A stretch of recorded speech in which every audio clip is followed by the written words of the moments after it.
get in my own head, like my whole freaking life. I can't do it. We got way more singing. We still got the tears. And the contestants got a rude awakening on the third week of The Bachelor Presents, Listen to Your Heart. This is your Bachelor Heartbeat. After spending the first 2 weeks really trying to make a connection in that bougie bachelor pad, Chris Harrison switched things up on the musicians. Everything is about to change. Number one, there will be no more new arrivals. This is it, for better or for worse. It's time that each of you have a real, honest, long, hard talk about the relationships you're in. Is the person across from you sincerely here for the right reasons? The next time I see you, I only want to see couples that are serious about taking that next step and moving forward. And if you're not, I ask you to respectfully pack your things and say your goodbyes. Of course, the reality for these blooming reality stars really shook them to their cores and left them fighting to establish something special with someone so they didn't get booted. Unlike Ruby Jane and Gabe Brown, both left the mansion after they didn't find a serious connection. Of course, there was also other drama brewing while the couples were trying to practice for their big performance. Julia got stuck with Sheraton, who truly deserves better and needs real love, just saying. But she made it obvious that her heart belongs to Brandon. And he was straight up playing her and Savannah. Wanted to leave. Yeah. And it was because of you. Okay. And I just want to be candid and upfront. It feels like ever since Chris Harrison said couple up, you and Brandon have been all over each other. It feels disingenuous, and it hasn't sat well with me. Why is my relationship affecting you so much? Because it feels like the way that it went 0 to 100, it just doesn't feel genuine. The episode then started to feel a bit like American Idol, because it was now time for everyone's live performance. Kesha, Jason Mraz, and Bachelor Nation fan faith couple JoJo Fletcher and Jordan Rogers were this week's judges who evaluated each pair on both their musical ability as well as their chemistry. From Chris and Bree's insane onstage chemistry to Jamie's tearful declaration about how hard it's been to really love herself, the performances brought all the emotions. Now fast forward to the next night, and things got a bit weird.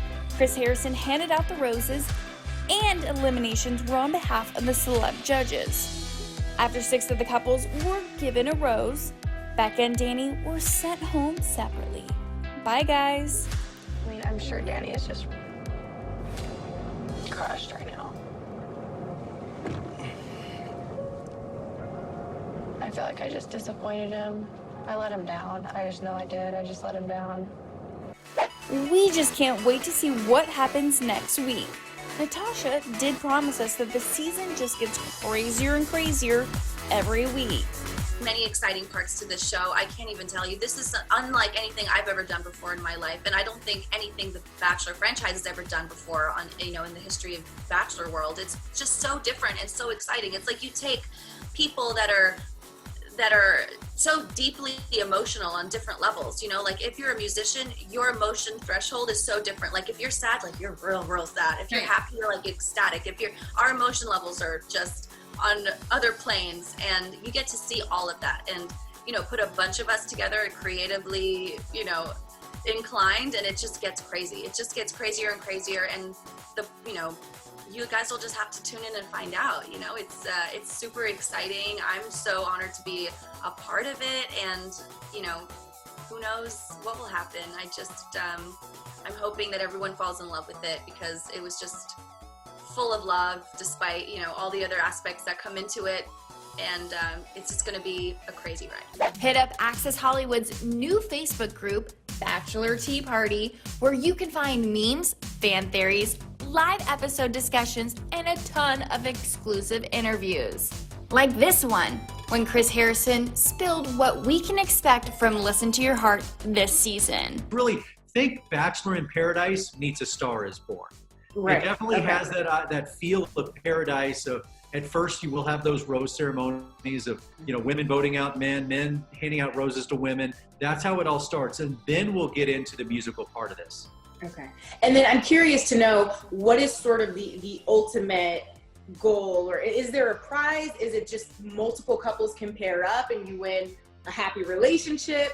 No, the idea is we're going to have one couple come out of this. Hopefully we'll have multiple couples, but one ultimate winning couple. Okay. And the idea is, as I tell the contestants on day one, it's to have it all. You all want love. You all want a music career. You're not here for one or the other. You're here for everything. Could be created to where you get it all. That's the goal. And one couple hopefully will leave this with everything. And are we going to see any of our Bachelor or Bachelorette favorites from other seasons, or will there be no crossover? Is this an entirely new thing? Well, as far as contestants go, they're complete unknowns. These are new people you do not know. Okay. But of course, you will see familiar faces. Our celebrity panel, once the performances start happening, we have a celebrity panel of judges. And some of that's from the music world. Kesha, Jason Mraz, Pat Monahan, Rita Wilson before she went off to Australia. And then we also bring in some of your favorite Bachelor couples like JoJo and Jordan, Rachel and Brian, and Caitlin and Jason, because we want them to have their professional eye on these couples. Do they have the chemistry? Do they have that love that can last?